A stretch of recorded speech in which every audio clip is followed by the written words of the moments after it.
Why do birds sing so passionately at this sacred hour only to fall silent when the day unfolds? Why do so many vanish into the forest's heart, unseen, unheard, as though dawn itself has swallowed them? This is the hidden rhythm of the planet, the moment when wild hearts greet the sun, then fade into quiet survival. Every morning, across every continent, hundreds of species take part in a concert billions of years in the making. Biologists call it the circadian communication cycle, a behavior woven into the genetic memory of birds. At dawn, light levels are low, air temperature is cool, wind is calm. These conditions carry sound farther. Males use this advantage to claim territory and attract mates. Their songs are complex, unique to each individual. To the human ear, it's music. To them, it's a message. I'm strong, I'm alive, this place is mine. The blackbird's song rises and falls like poetry. Each phrase is improvised, a signature impossible to counterfeit. Nearby, a thrush answers. Farther still, a robin adds counter-melody. It is competition disguised as harmony. But as the light intensifies, the contest ends. Vision replaces sound. The world's oldest orchestra folds its instruments and disperses into the day. Deep in South America, the three-wattled bellbird calls with a metallic clang so powerful it shakes leaves. Its cry travels over a mile through the jungle, a declaration of dominance. For hours before sunrise, males perch high, their resonant voices bouncing through mist. When the sun climbs, the bellbird grows silent. The jungle shifts from symphony to survival. Insects buzz, monkeys howl, and predators awaken. For the bellbird, quiet is protection. Farther east, the rufous-capped ant thrush sings hidden on the forest floor. Scientists discovered that these ground birds use specific dawn songs to map each other's positions like sonar, preventing territorial fights later in the day. By mid-morning, their vocal map is complete, and silence keeps the peace. In the endless daylight of northern summer, the snowy owl adapts differently. Its dawn is brief, but instinct still demands ritual. The male perches atop a frozen hummock, emitting low hoots that travel across the tundra. Each note tells rivals he is present, defending territory for his mate and chicks. As the sun clears the horizon, the owl glides low over snow, searching for lemmings. Silence now becomes his weapon. Predators that hunt by ear cannot detect a ghost of feathers in motion. Nature's rule is balance.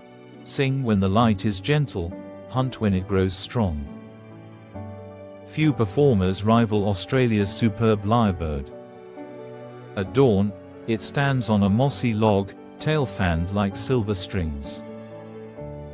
Its mimicry is legendary: chainsaws, car alarms, other birds. Each imitation serves a single purpose: attraction. By mid-morning, it stops. The forest grows noisy. True mimicry would waste energy and draw predators. So the lyrebird melts back into shadows, its song stored for tomorrow's first light. Nearby, the kingbird of paradise performs an aerial ballet under shafts of sun-piercing canopy. Every flicker of light on crimson feathers is choreography.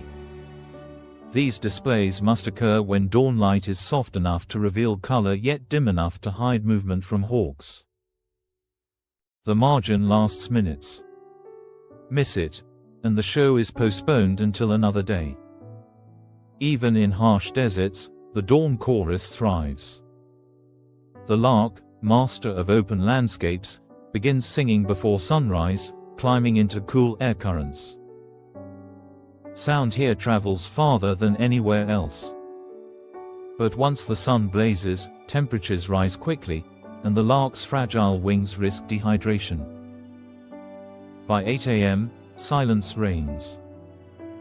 In these regions, disappearing at dawn is survival itself. The sandgrouse adds another miracle. At sunrise, males soak their breast feathers in distant waterholes, flying dozens of miles to deliver moisture to their chicks. Their silent departure as the chorus fades is one of nature's quietest acts of parental devotion. Over remote cliffs of the Faroe Islands, the Atlantic puffin emerges from burrows, uttering low growls that echo through fog. They mate for life, returning to the same crevice year after year. Their vocal ritual peaks at first light, when couples reunite after nights at sea.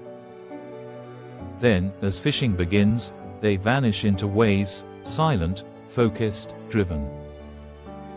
Above them, the frigate bird rides thermals, wings motionless, scanning for prey.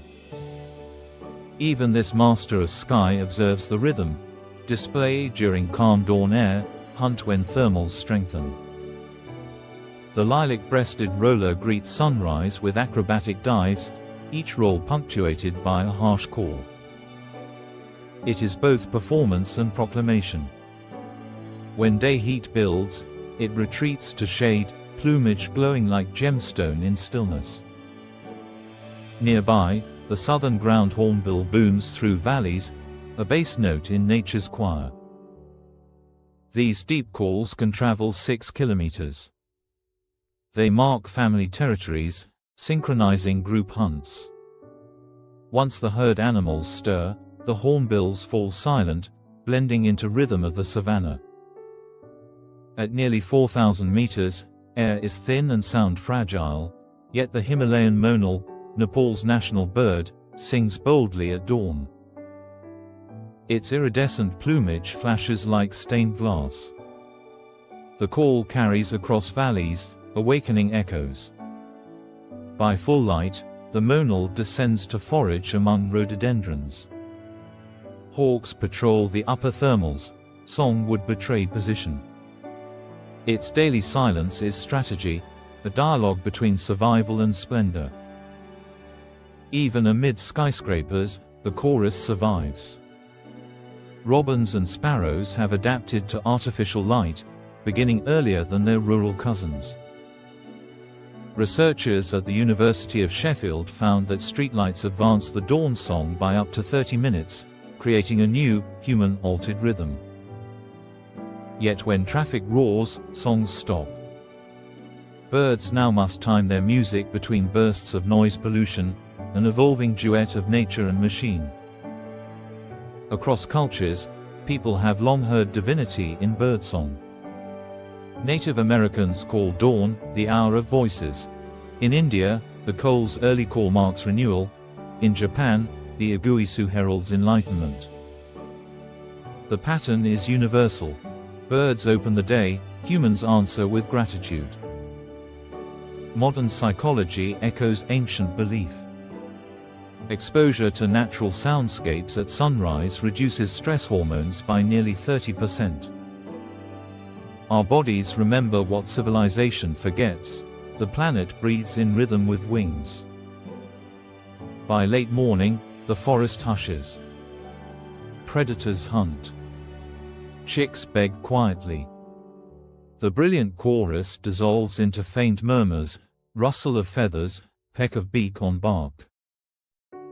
Ecologists term this lull the diurnal silence phase. It conserves energy and prevents acoustic detection. Each ecosystem has its own length of silence, influenced by humidity, vegetation density, and predator type. Even the seemingly quiet midday contains subsonic communication, wing beats, low coos, vibrations we cannot hear. The orchestra continues beyond our frequency. As day wanes, another song begins, the Vesper chorus. Many of the same birds return to sing softer, slower tunes. Scientists think evening song functions as rehearsal for the next dawn and as social cohesion before roosting. In wetlands, herons croak. In jungles, nightjars trill. In cities, blackbirds repeat their morning themes in minor key. The circle closes. The disappearance of birds after dawn is not withdrawal but transformation. They shift from artists to architects, from musicians to engineers of ecosystems, pollinating plants, dispersing seeds, controlling insects. Their silence feeds the planet in ways their songs cannot. Understanding this pattern helps conservationists measure ecosystem health.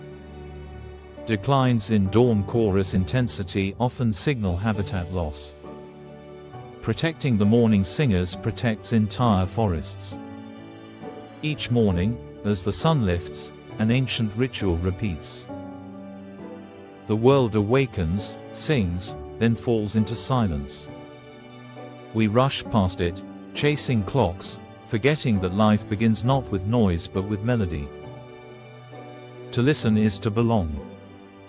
Next time you hear that fragile moment between darkness and light, pause. Breathe. Somewhere, unseen, a bird is announcing the miracle of another day.